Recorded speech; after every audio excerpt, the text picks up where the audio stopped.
Welcome to Spirit School. I'm your mentor, Danielle Sarank, also known as the Squamish Medium. In this podcast, I share honestly all I have learned about the mediumship and spiritual development journey. My intention is to normalize these conversations, to make way for a more confident, clear, and connected wave of lightworkers, serving the world of spirit with an open and joyful soul. Welcome again to Spirit School.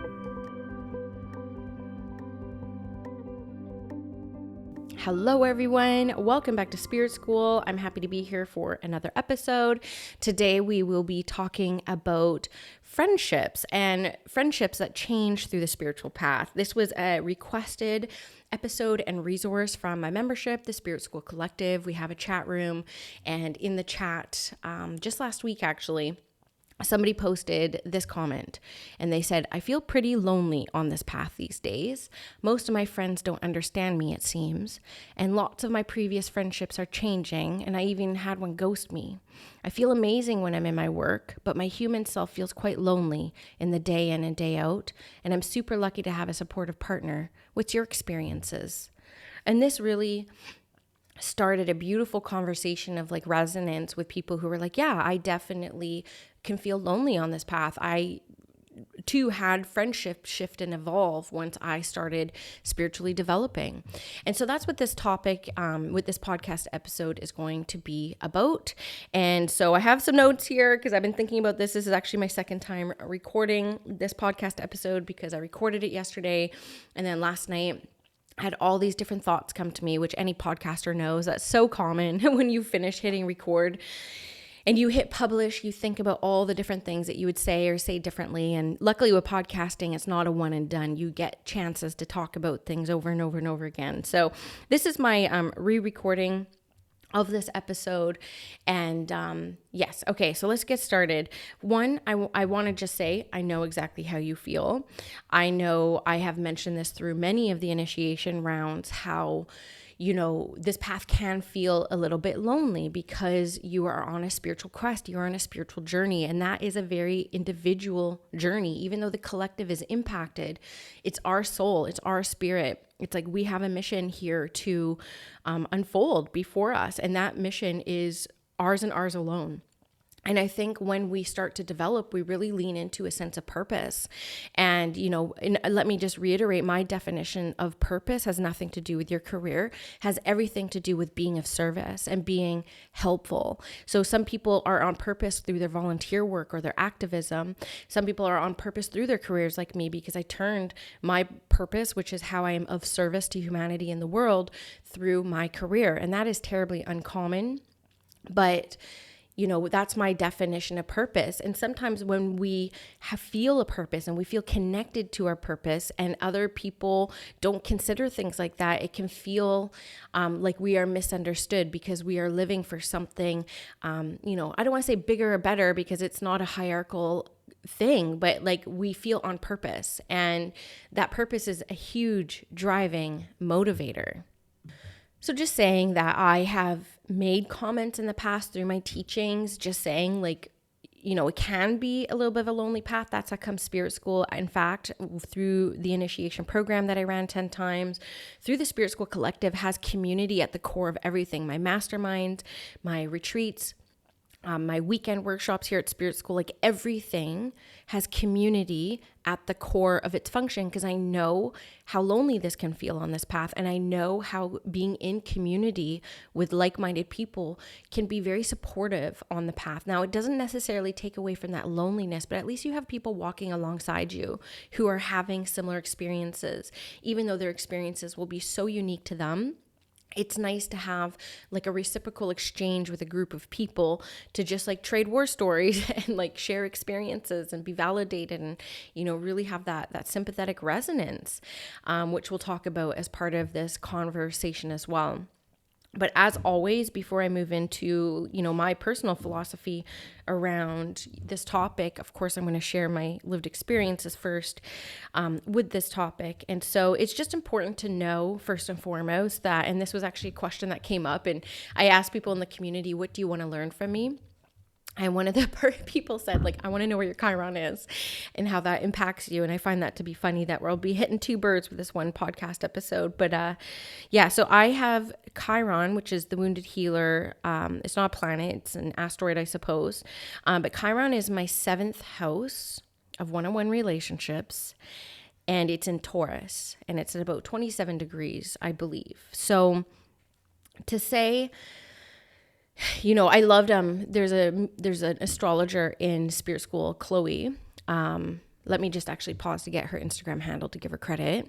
Yeah, so it's chloe.oracle on Instagram.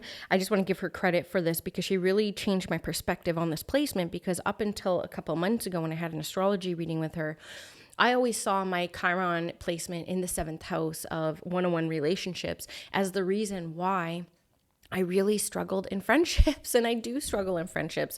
I don't have a big friend group. I have a few really close one-on-one friendships, and in truth, a lot of them don't last very long.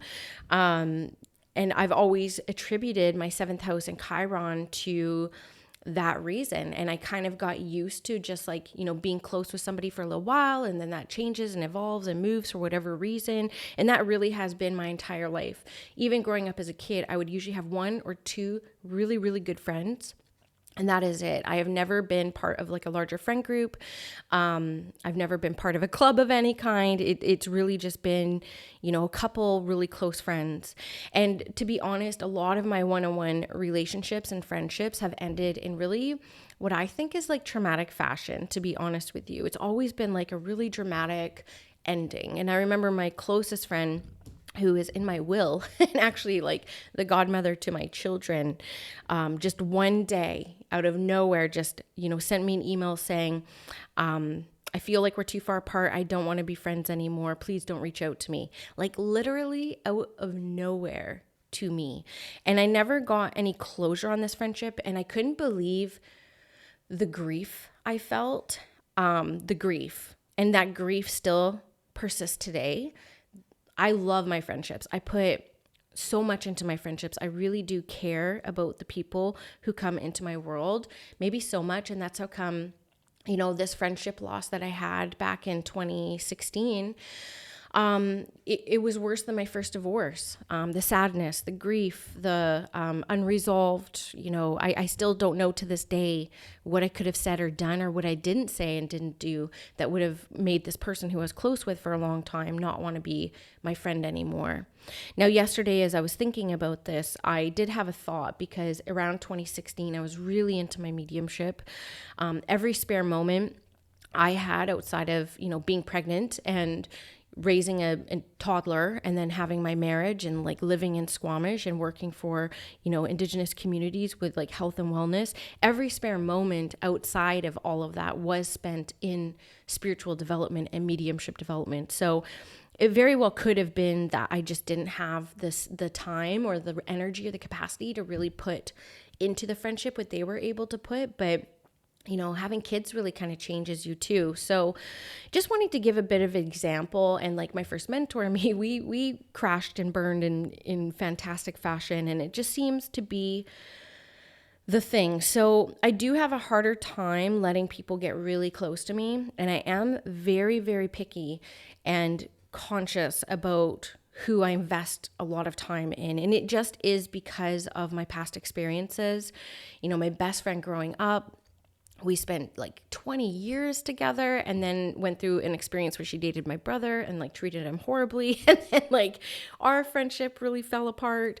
So just to kind of reiterate and just bring to the awareness that as I talk about this, I am talking about it from the lens of somebody who has 7th house in Chiron. And so Chiron in the 7th house. So going back to Chloe Oracle, the perspective shift that she really gave me that was healing in nature is that she said, you are meant to actually heal through your friendships and one-on-one relationships. And I have to say that I really believe that. And I really needed that perspective shift to be able to like lean into like, okay, like these are worth investing in. I, can heal some of those shadow aspects of myself when it comes to like being close with people, like one-on-one, et cetera, et cetera, et cetera. You know, the funny thing is when I saw my Chiron, it has two numbers next to it. It has like 22 and 47 or something like that. And I didn't know what the degrees were. And so I did get divorced at 22. And because one-on-one relationship, I always figured was like marriages. I was like, am I getting divorced at like 22 and 47? Like, that's literally how I read my chart. It was so funny. Anyways, only astrologers will understand that.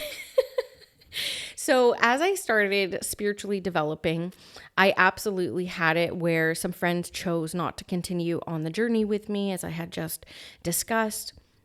And I will also say that the first few people that I ended up opening up to like bring into my world, to like bring in more intimately to what I was experiencing in the world as I was, really shifting that worldview and like, contemplating spiritual thoughts and like, spiritual philosophies and, experiencing divine connection through mediumship that was like very physical for me, but also, it lit me up. Like I never been so lit up in my life. And I remember a day driving to work and I was just feeling so excited about life. My whole body was vibrating with excitement. I remember asking my teacher at the time and she said, "Oh, that's your spirit waking up." And I loved that thought. Whether that's 100% true or not, I don't know. But like, I really loved that thought and it really resonated with me.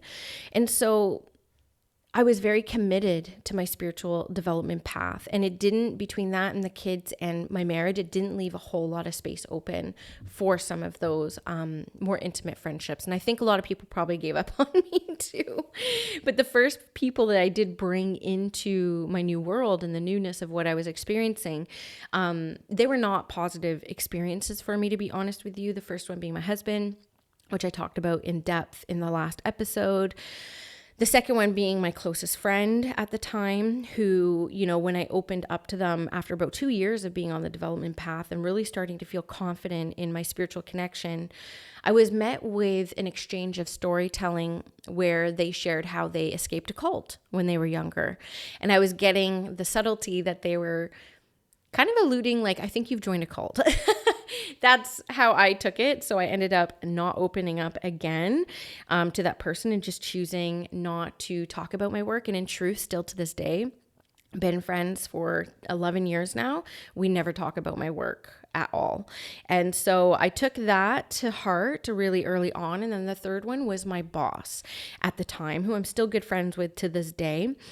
She's very supportive of my work, but when I did open up to her, just saying, you will see things online and this is kind of the things I do on the side, she looked at me like, why are you talking to me about this? I don't want you talking to me about this. So the three people who were closest to me around the time when I started bringing people in did not understand, were not necessarily open to be spaces that I could talk about this stuff with. And in truth, in my experience back then, there was no online learning as far as I was aware. I'm sure there was.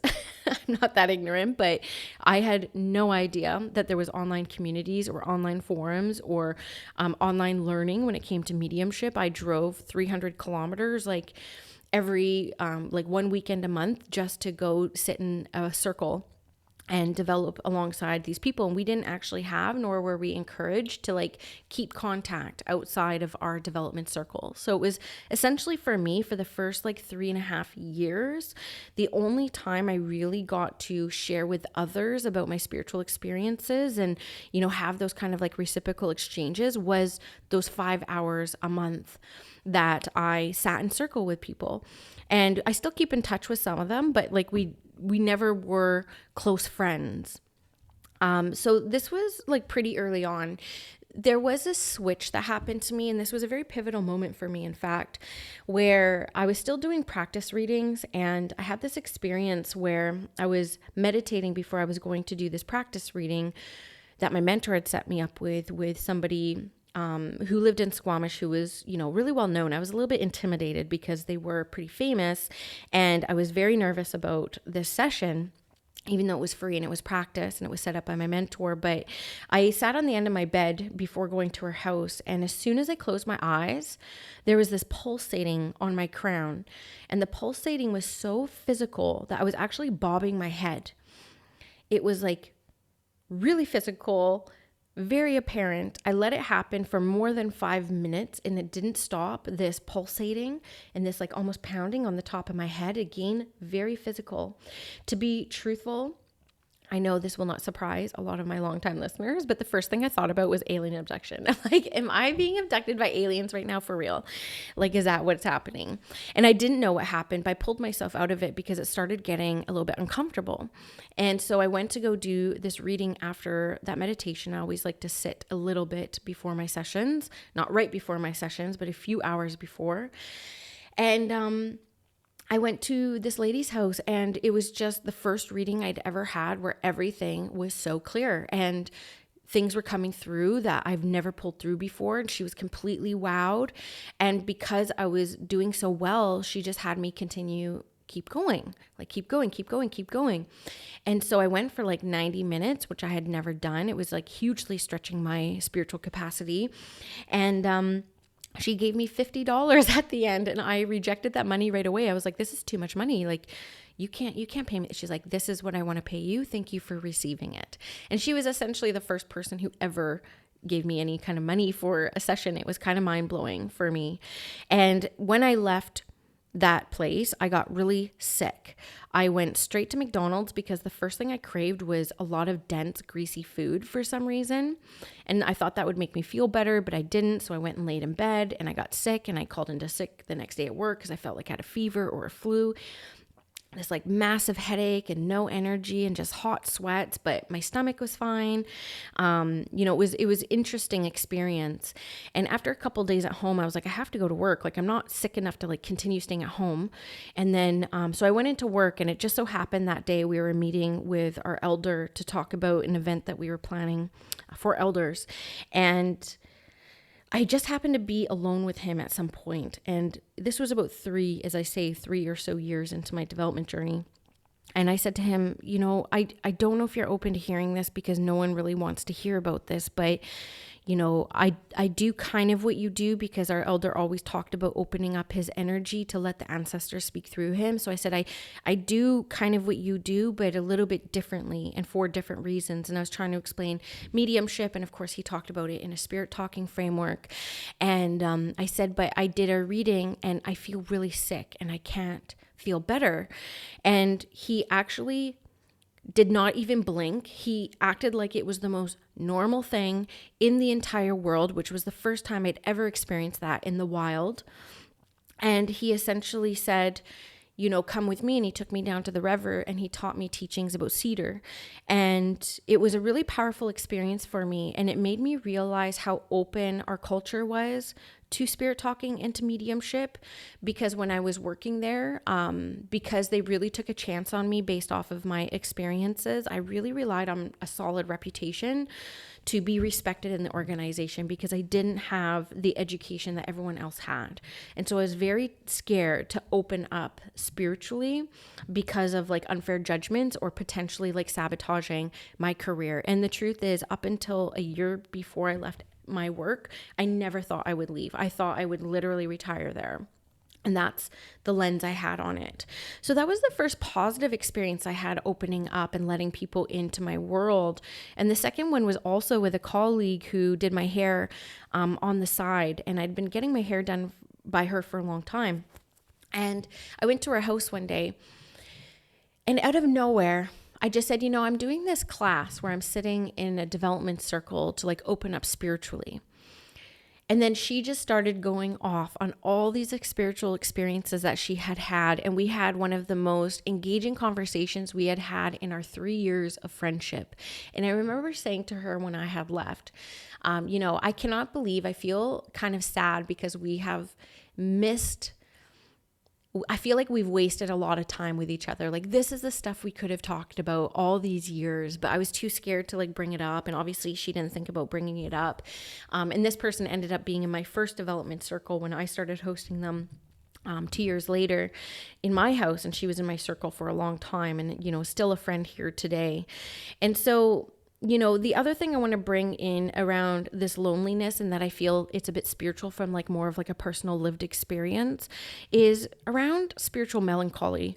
Now, this is a term I learned from Sheila V. I'm sure it's been used before that, but just wanted to give credit where I heard it first. And I heard Sheila V talk about like a spiritual melancholy, about, doing a lot of different spirit work and then taking an extended time off. There's a melancholy that can set in when you connect with the divine and you get to feel that high vibration. And, sometimes a mediumship, not every time, but sometimes you really do feel like you touched heaven. And sometimes you really do feel like you are helping people.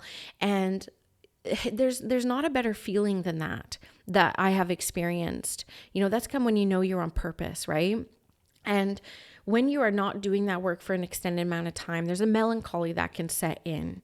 And I remember looking back at this term, spiritual melancholy, and being reminded about my birthdays growing up. Now, I've always had sad birthdays, like no offense to my parents who are definitely listening, but for me as a kid, they always did like the best. We always had like fun times, like we went to McDonald's, we hosted birthday parties, but I was always at the end of summer.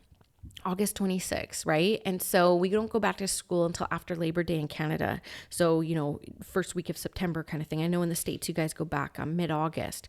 But for me, it was at the end of summer. So unless I kept relationships with people throughout the summer, my birthdays were always like a little bit like small.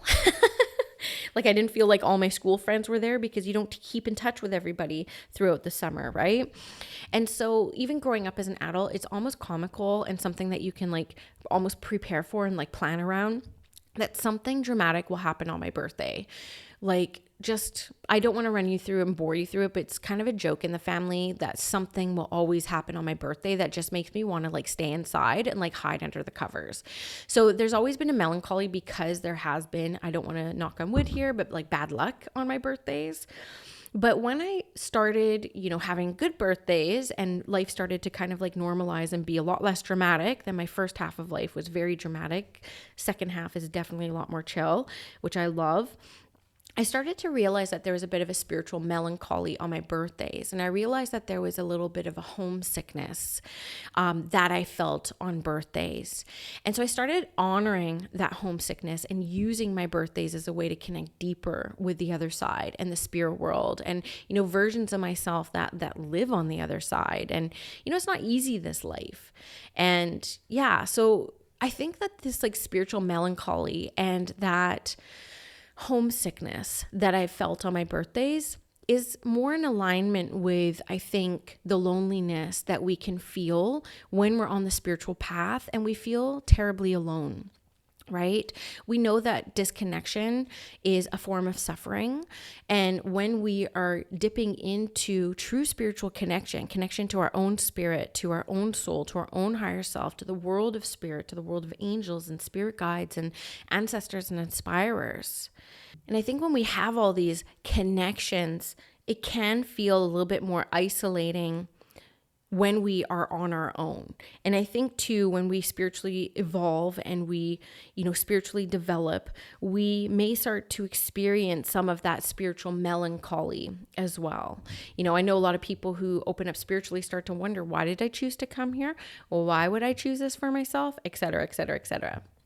So these are some of my own personal lived experiences when it came to, friendships and, as I was in that first phase of development, because I'm going to use the same analogy that I used in the last podcast episode where, we really do have like an unfoldment through spiritual and mediumship development as well, where at the beginning of our journey, we do need a bit more validation. We do need people to understand what we are saying, right? Essentially, when we're doing evidential mediumship in particular, it's like, I need that validation from you that you understand what I'm saying so that we can strengthen that connection, right? And then we will look to our peers. If we're lucky enough to be in community with other developing light workers, we're able to like share our experiences and have people validate them and kind of bounce back experiences so that can give us a sense of not being as alone.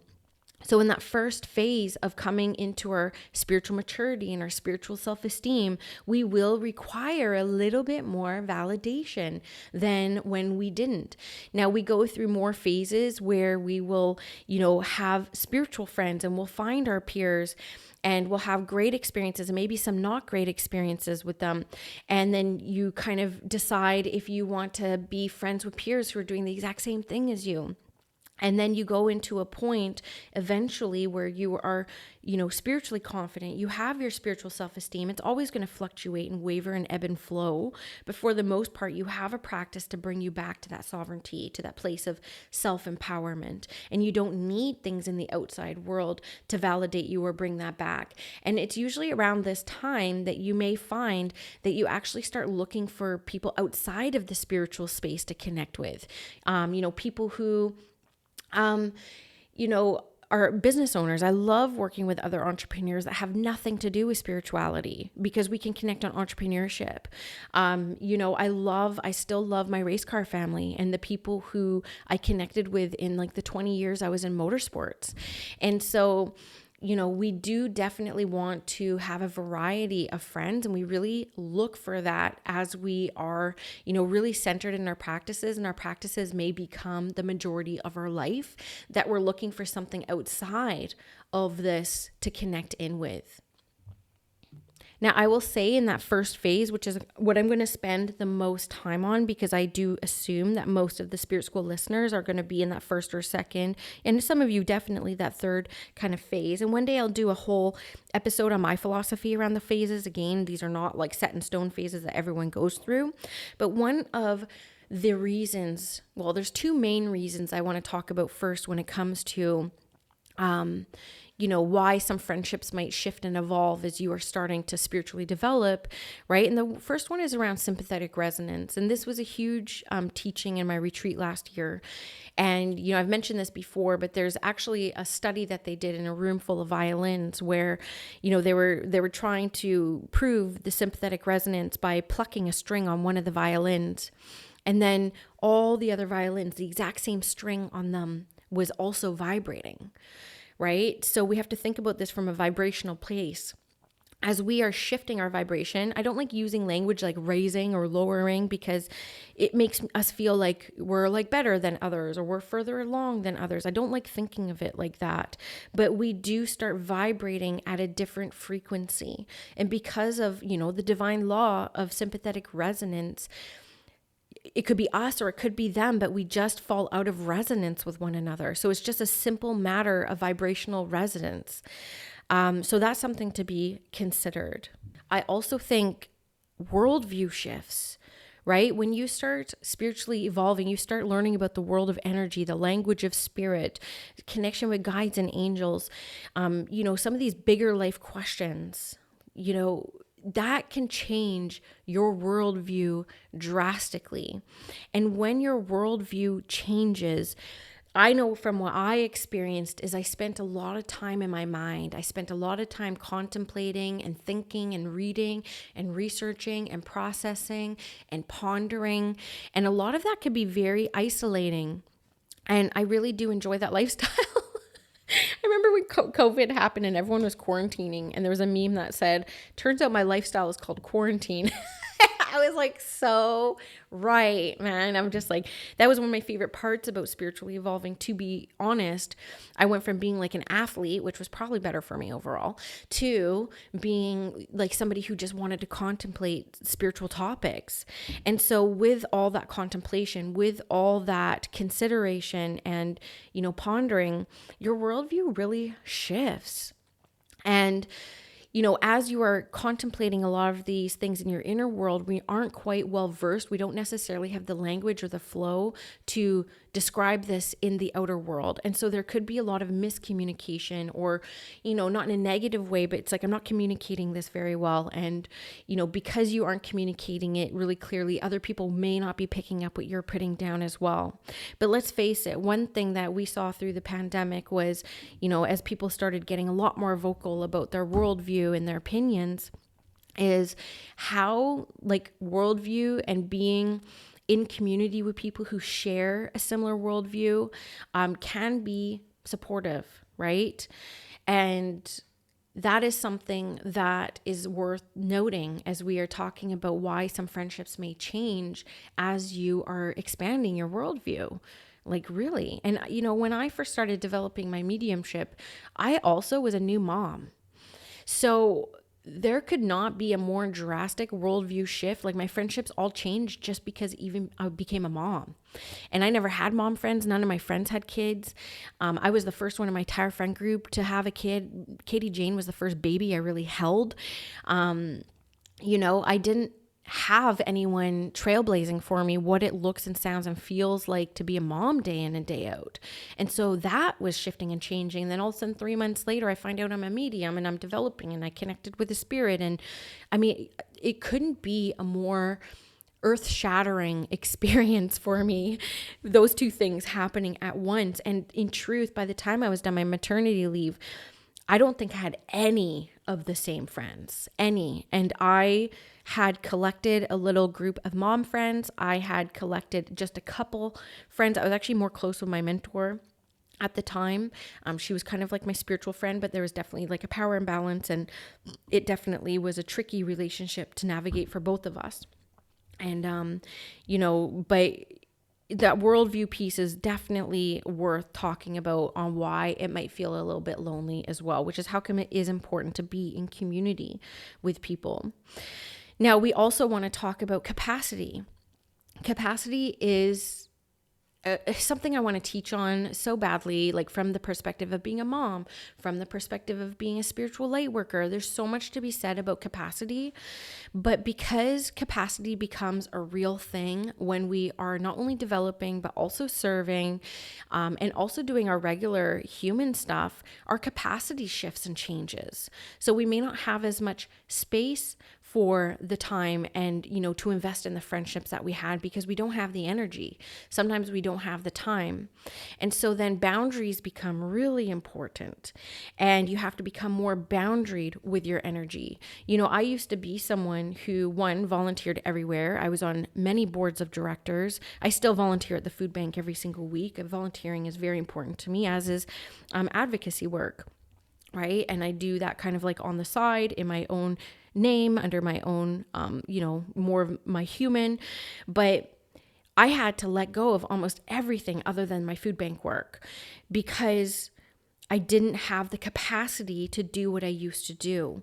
And sometimes when we have to set boundaries for ourselves and we're not able to be as social as we were because we're a lot more sensitive now, sometimes people might feel rejected. And let's face it, we suck as a collective at upholding boundaries because we are at a place where boundaries are so uncommon that they can feel like rejection for a lot of people. So some friends, because you don't have the capacity that you once had to hold space for them or to like be with them as often, and your worldview has shifted and your capacity has changed, and because you have to set some of these boundaries, people don't like boundaries. They really don't. And here I am to say we have to change this.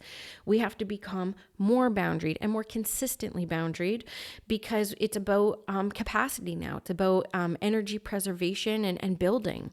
This is how come lifestyle is so important for mediums and light workers, because it's all about capacity.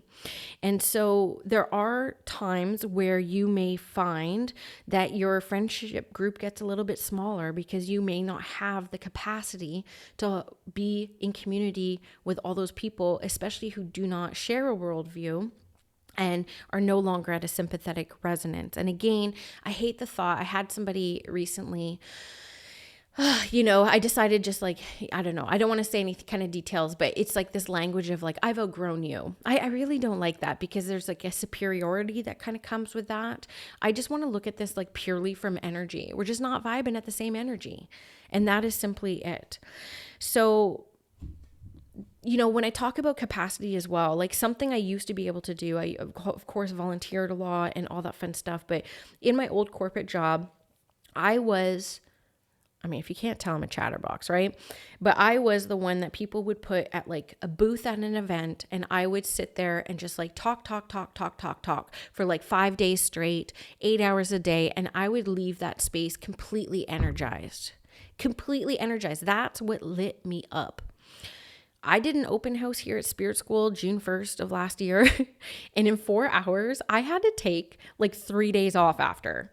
It's different at the retreat. The retreat was one of the easiest things I've ever done because I was like with my community. I was with my friends. I was with my spiritual besties, and it was nothing but enjoyable. I couldn't believe that 5 days of hosting a retreat, I left energized and feeling like ready to like take on life.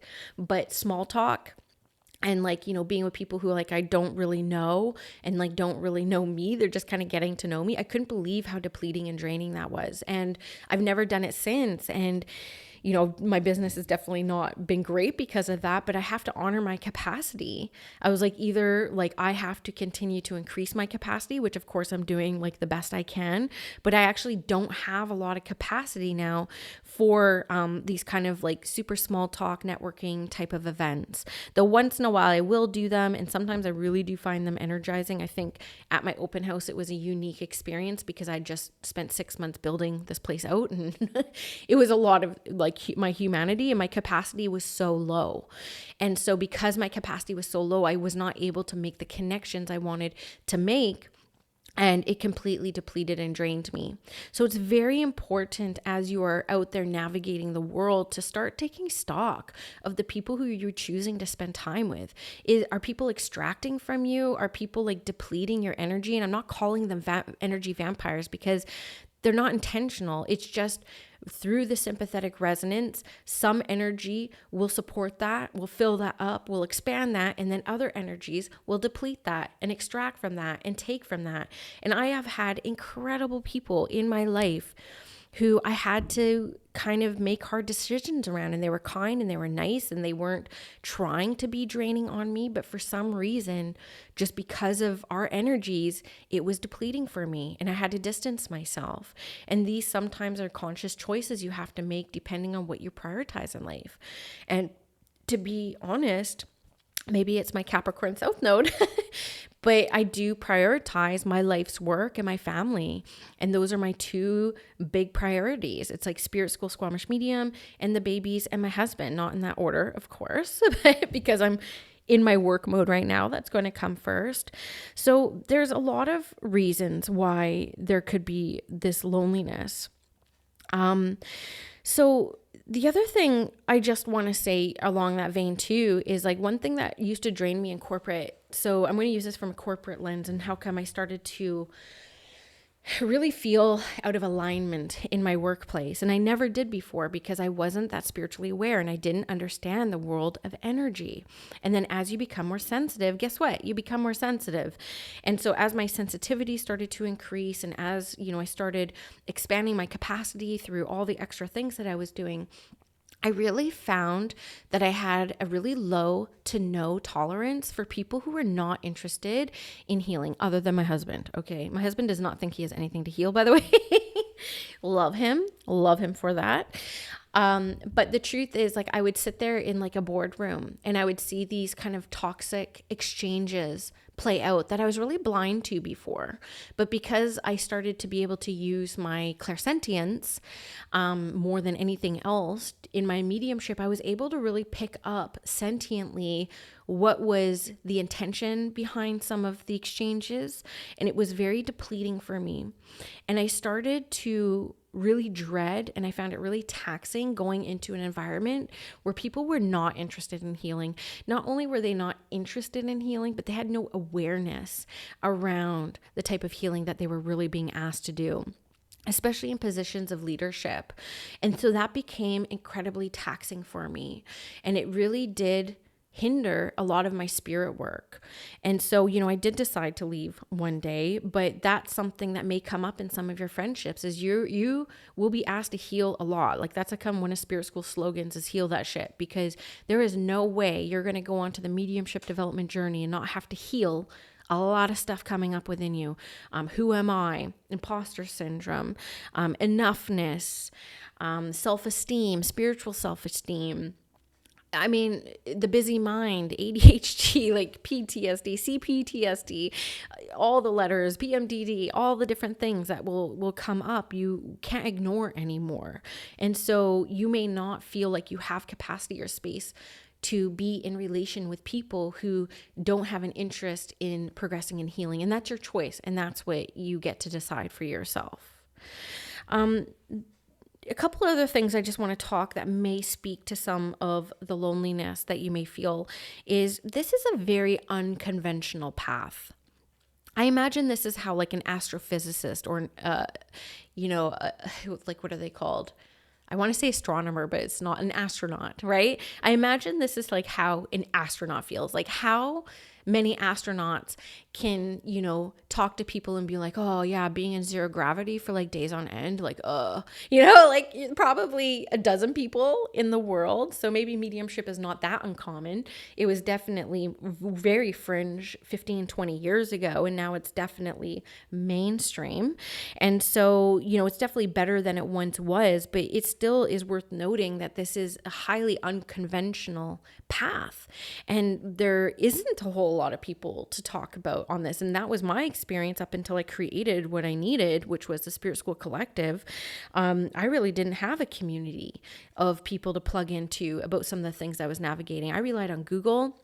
Back in the day, Amanda Lynette Meter's blog was very helpful for me. And, the Psychic Teachers podcast was very helpful for me in some ways. And so, it just recognizing that it's an unconventional journey that not everyone is taking, and there can be a little bit of loneliness there as well. So, you could feel like definitely misunderstood. Right. So people like even looking at my husband and like his colleagues, they probably look at me like I have 10 heads. There is that kind of like misunderstanding, but the truth is we're all misunderstood and judged in some way. And we just have to be really mindful, when this comes up, if it comes up, like, I feel so misunderstood. One thing I always ask myself, I'm like, am I misunderstanding someone else out there? I'm kind of looking at that projection a little bit of like, if I'm feeling misunderstood, am I kind of bringing that into the world somewhere? Is there somewhere that I have, welcomed that energy into the world, into my world? And so there is this kind of like misunderstanding and of course, skepticism. I will say that skepticism does not impact me like it once did. I don't like working with skeptics. Like, again, at a capacity, I don't have very much time. I get to work during school hours. That is it. And I'm not going to spend the little hours I have trying to prove something to somebody. So it used to bother me and it used to drain me meeting someone. I remember meeting someone in town and they're like, yeah, I want to get a reading with you just to like, fuck with you a little bit. And I said to them, I was like, then you will never get a reading by me. I can guarantee you that. And they still talk to me and they still like love watching what I do for work. But like, I basically was really clear, like, I don't work with people like you, like, who has time for that? And that's kind of how I've approached that. Keeping in mind that inner exploration, that deep healing work, it can feel very solitary because it's very individual to you, what you have to navigate. So even if you are in community, there probably is still going to be a sense of melancholy or loneliness because of that deep inner work and inner exploration that you're doing. And it is a very solo path for yourself, right? You're becoming more sensitive. You're becoming more sensitive to who elevates you and who kind of brings you down a little bit. And not everyone's going to make the final cut, unfortunately, but send them off with love. Right? We have that sense of purpose. It's like we really want to be with other people who feel a sense of purpose in the world. I know when I look at all my different friend groups, that's something that I think everyone has. They have like a sense of purpose and they kind of know where they're going. And I love that energy. I'm not just looking to like be in community with people who are just like, having a heartbeat until they go home. It's like, no, we're here to experience and like do some things. We have that worldview. We have that sympathetic resonance. We have just a natural spiritual melancholy that can come in when we step into this work. We have our boundaries. And again, of course, our capacity, coupling with we're on a highly unconventional path that is misunderstood by the majority of the population. So what can we do about this?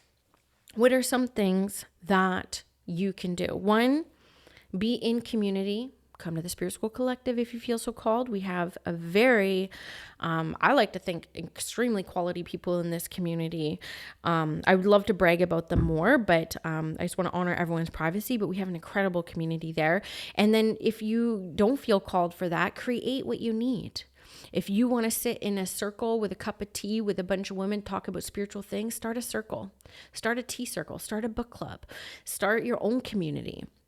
Create what you need. That's how I have ran my entire business, from the initiation to the Language of Spirit to the Spirit School Collective. Everything I have created has been based off of what I wish I had or what I wish I needed. Even my masterminds. I'm like, I just want a mastermind that I can just ask the lead to like open up their calendar, open up their systems, walk me through how they do what they do. I don't want like the philosophy and like the mindset. I need to know how you do what you do. So I created that mastermind. It's responsive. What do you want to know? I'll share anything. So it's like creating what you need. 2, diversify your friendship groups. Have a group of people that you connect in spiritually. Have a group of people that you connect in your local community.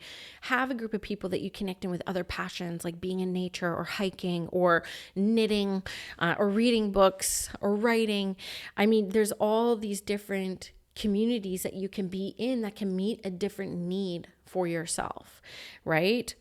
And then just look at the value alignment. You know, yes, I have a lot of friends who have no interest in spirituality or spiritually evolving, and that's okay. I keep them because we have a lot of the same values in life, a lot of the same philosophies around reciprocity and kindness. And so, you know, even if somebody doesn't meditate and doesn't believe that they have a spirit guide, but because we have a shared value system, that sometimes is enough for me, given the person, as long as they're not depleting to me. As long as they're not draining me, chances are we'll get along. We'll do good, right? We'll do good. So the 4th thing I'll talk about, but I'm going to talk about it in the Spirit School Collective because it's definitely more controversial. It's definitely more polarizing. And, you know, I really want to share some of the experiences that I've had where having spiritual friends did not work out. And, you know, trying to be friends with peers was not all it was cracked up to be. And this is how come I re-recorded this episode, because I felt like I did a little bit of dumping yesterday, and I feel like this conversation is best had in a more intimate space and container with people I really trust, and that is my Spirit School Collective. So I will be going live next Wednesday afternoon to share about the times that having spiritual friends and having people who do exactly what I do sometimes does not work out in your favor, despite having those commonalities of lived experiences. So I know the collective is looking forward to this because I ran a poll yesterday in my close friends list, which is my membership or on my close friends list on Instagram. And I was like, God, I just recorded this. And I ended up going on a tangent about the times where like having spiritual friends really was not a great experience for me. Should I keep it, or do I, leave it? And 100% of the people said keep it. So at the recommendation of my CEO, Andrea, Concretes and Crystals, I call her my chief everything officer. She's like, why don't you just like hold that conversation in the community then, where you feel safe and where other people are very responsive to that type of conversation. So that's where I will be sharing that next week. So the collective who are listening to this that are thinking like, hey, where's that piece? I will come into the community next week and talk about it. And if you are looking for community to kind of be in, let me know. Go check out the links. We are celebrating 4 years as a collective on August 1st. And it's going to be a lot of fun. So I hope some of the things that came through me today are helpful, give you some things to consider when it comes to the topic of friendships and being on the spiritual path. And I wish you the best in the weeks ahead. I have an interview. The next episode will be with one of my spiritual besties, literally spiritual besties. I talk to her every day for the past many years, Maxine Friend, and I am interviewing her on the podcast, and we get into some really great conversations. So I will see you next time on Spirit School, and I will chat with you soon. Did you know that Spirit School is not just a podcast? It's an actual school. If you go to myspiritschool.com, you can invest in self-study courses, live programs, and of course the Spirit School Collective, my baby, my monthly membership community. All Spirit School offerings are intended to get you feeling clear, confident, and connected to your spiritual path, your development journey, and of course, connected to other spiritual curious souls who are having similar experiences to you. I hope to see you in Spirit School.